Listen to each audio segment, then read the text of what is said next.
안녕하세요. LMOTV입니다. LMOTV입니다. 네, 자기소개하시죠? 네, 안녕하세요.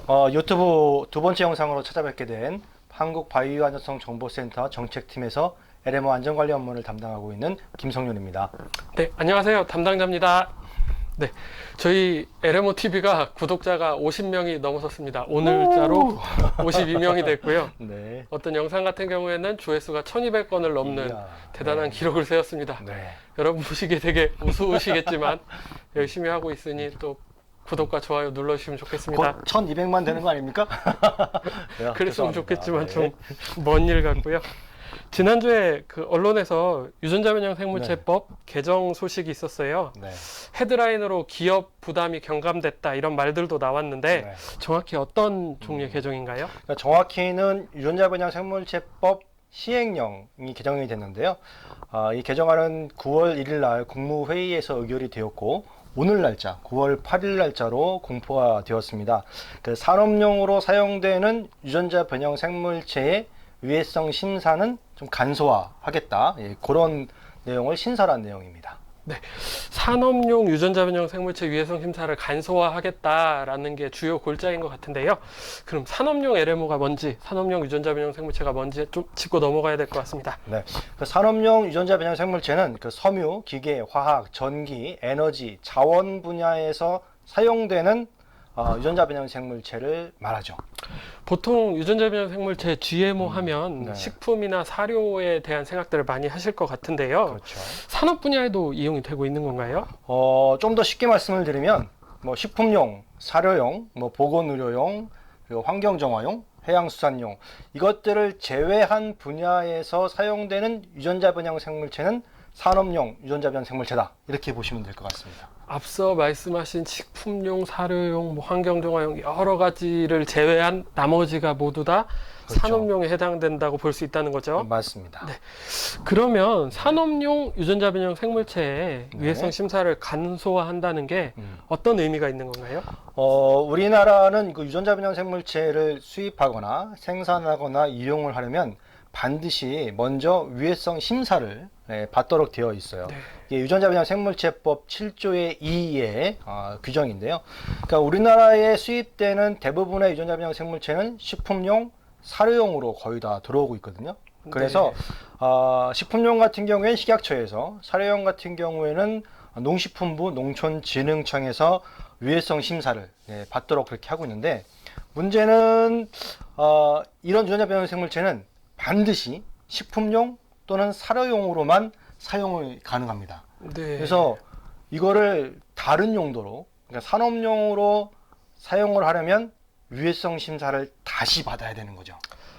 보통 유전자 변형 생물체를 이용을 하려면 그 네. 용도에 맞게 위해성 심사를 받아야 되고 또 그렇죠. 승인 절차가 있는데 지금까지는 식품용이랑 사료용으로 주로 많이 사용되어서 승인받은 종류들도 그런 것들이 많겠네요. 그렇죠. 근데 그 용도로 승인된 것들을 다른 용도로 쓰려면 네. 위해성 심사를 다시 받아야 된다. 네네. 다시 받는 것 자체가 기업들한테는 부담이 될 수가 있는데 그거를 좀 줄이는 개정이라고 생각할 수 있겠는데요. 그렇죠. 그냥 가령 예를 들어서 식품용하고 사료용으로 위해성 심사를 받은 것들이 한 10년 정도 전에 받은 네. 것이라고 한다면 그 식품용, 사료용으로 받은 유전자 변형 생물체를 산업용으로 용도 변경해서 위해성 심사를 다시 받을 때 그 심사 자료를 준비하기가 굉장히 어렵겠죠. 왜냐하면 과거 자료이기도 하고 더군다나 당시에 위해성 심사를 받은 사람은 개발자인데 이 개발자가 이번에 수입하려는 사람에게 자신의 기업 비밀에 해당하는 위해성 심사 자료, 즉 위해성 평가 자료를 제공하기도 사실은 좀 만무하겠죠. 네. 그냥 그런 문제가 있어서 산업용으로 용도 변경하는 것이 좀 어렵다라는 그러한 좀 문제가 있었습니다. 좀 잠깐 정리하고 가겠습니다. 네. 그러면 지금까지는 옥수수나 뭐 콩 이런 것들이 네. 식품이나 사료용으로 위해성 심사를 받고 승인이 되었는데 네네. 그때는 그 콩이나 뭐 옥수수를 만든 개발한 종자 회사에서 승인을 받았고 그렇죠. 지금 같은 경우에는 그 옥수수를 이용해서 뭔가 산업적으로 내가 뭔가 만들고 싶다. 이럴 때도 위해성 심사를 받으려면 그 심사 자료를 다 갖춰야 되는데 그렇죠. 그런 것들이 실질적으로 어려움이 있었다라고 어려움이 있죠. 정리할 네. 수 있겠습니다. 네. 말씀하신 중에 10년 지난 뒤라는 말씀을 네네. 두어 번 하셨는데요. 네네. 그 10년이라는 기간이 의미가 있는 건가요? 식품용 유전자 변형 생물체 같은 경우에는 식품위생법에 따라서 10년마다 유해성 심사를 다시 받도록 되어 있습니다. 그러니까 그 네. 10년의 기간 동안 그 유전자 변형 생물체에 있어서 안전성에 어떤 변화가 있을 수도 있다라는 네. 걸 인정을 해서 재심사를 받도록 하고 있는데, 그러다 보니까 현재 우리나라에서 수입되는 유전자 변형 생물체 같은 경우에는 최장 10년 전 네. 네, 유해성 심사를 받은 것이죠. 그러니까 10년이라는 것이 좀 의미가 있다, 이렇게 볼 수 있겠습니다.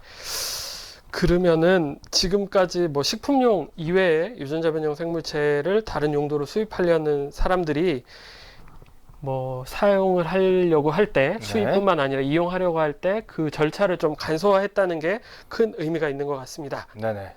그렇게 되면 앞으로는 어떤 절차를 거치게 되는 건가요?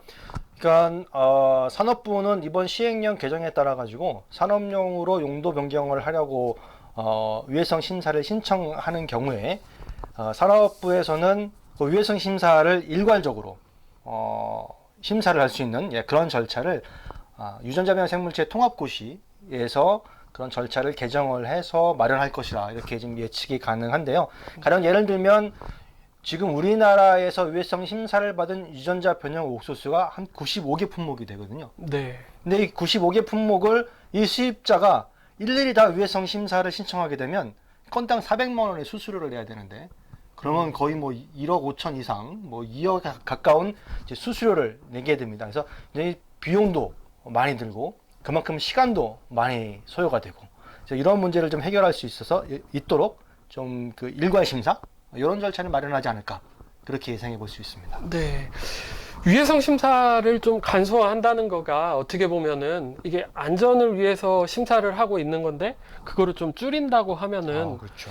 뭐 국민 건강이나 환경에 좀 위해성이 생기지 않을까라는 우려도 있을 것 같아요. 네네네. 이런 대응책은 준비가 되고 있는 건가요? 그렇죠. 그러니까 유전자 변형 생물체법의 가장 핵심이, 즉 안전관리에서의 가장 핵심이 유해성 심사거든요. 근데 그 유해성 심사를 간소화한다라고 하니까 왠지 안전관리를 좀 약화시키는 것 아니냐, 이제 이런 염려를 하실 수가 있겠는데요. 그것을 대비해서 이번 개정안에는 두 가지의 안전장치를 좀 두었다. 두 가지나요? 이렇게 볼 수 있겠습니다. 첫째, 식품용, 사료용으로 유해성 심사를 미리 기존에 받은 것은 산업용으로 변경할 때는 유해성 심사를 간소화하지만, 반대로 산업용이나 뭐 보건의료용이나 이런 다른 용도로 유해성 심사를 받은 것을 식품용으로 용도 변경할 때, 그럼 이때도 유해성 심사를 간소화할 것이냐? 그거는 안 된다 라고 해서 식품용으로 용도 변경하는 것은 제외한다라는 규정을 담았어요. 일반 국민들이 먹는 거에 대한 걱정들이 많고 우려가 많으니까 그 네. 부분에 대해서는 안전장치를 마련해서 더 간소화하는 것은 없애겠다라는 그렇죠. 의미로 생각됩니다. 네. 그리고 또 두 번째는 어떤 것들이 있나요? 두 번째는 그 유해성 심사 간소화 절차를 그 소관 부처, 네. 소관 부처에서 고시를 하도록 되어 있는데, 가령 예를 들어서 농식품부가 나는 사료용으로 용도 변경하고 하는 걸 인정하고 싶지 않다. 즉 산업용으로 기존에 받았던 유전자 변형 생물체를 사료용으로 변경하는 것에 대해서 나는 인정하고 싶지 않다라고 하면 고시를 하지 않으면 돼요. 그럼 각 안전관리를 담당하고 있는 중앙안전기관이나 담당 네. 기관들이 우리는 이걸 하지 않겠다라면 그렇죠. 안 하는 거죠. 그렇죠. 연장선에서 한번 질문을 드리겠습니다. 이번 시행령 개정 관련해서 말씀하신 고시를 통해서 뭘 하는 것들, 그래서 산업부가 좀 유일하게 하고 있는 것 같아요. 네. 뭐 식약처라든지 농식품부라든지 이런 쪽에서는 없는 것 같은데, 산업부가 적극적으로 하는 이유가 왜 그런 걸까요? 산업용 유전자 변형 생물체는 식품용 유전자 변형 생물체의 위해성 심사보다 조금 뭐라 그럴까요? 수위가 레벨이 좀 낮을 수 있어요. 이 이유는 식품용 같은 경우에는 아무래도 사람이 직접 섭취를 하잖아요.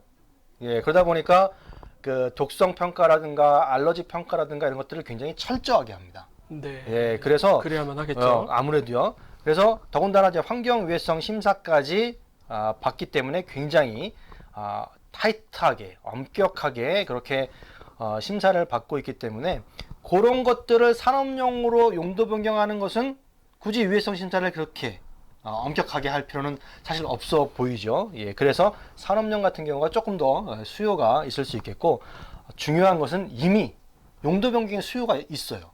아, 수요가 있다는 말씀은 뭔가 그걸 이용해서 뭔가 만들겠다는 기업들이 있는 건가요? 그렇죠. 그러니까 네. 그런 예를 들어서 옥수수 전분을 이용해서 접착제 원료를 만든다든가 아니면 유체 종자를 통해서 그 기름을 짜서 그 기름을 뭐 변압기의 윤활유라든가 이런 걸로 이런 것의 원료로 사용하기 위한 그런 수요가 있는데 사실 지금은 산업용으로 유전자 변형 생물체를 수입할 수 없잖아요. 네. 보니까 굉장히 좀 어려움이 좀 있겠죠.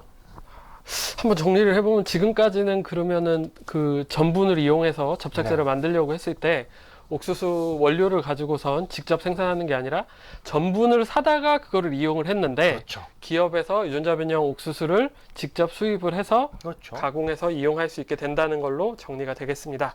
맞습니다. 그런 수요가 이미 많이 있었군요. 아직까지 한 번도 그렇게 해본 적은 없습니다. 왜냐하면 그렇게 하면 위법한 상황이니까. 네. 꼭 유해성 심사를 받아야 되거든요. 네. 오늘은 그 유전자 변형 생물체 법 시행령 개정된 내용을 중심으로 김성윤 팀장님과 말씀을 나눴는데요.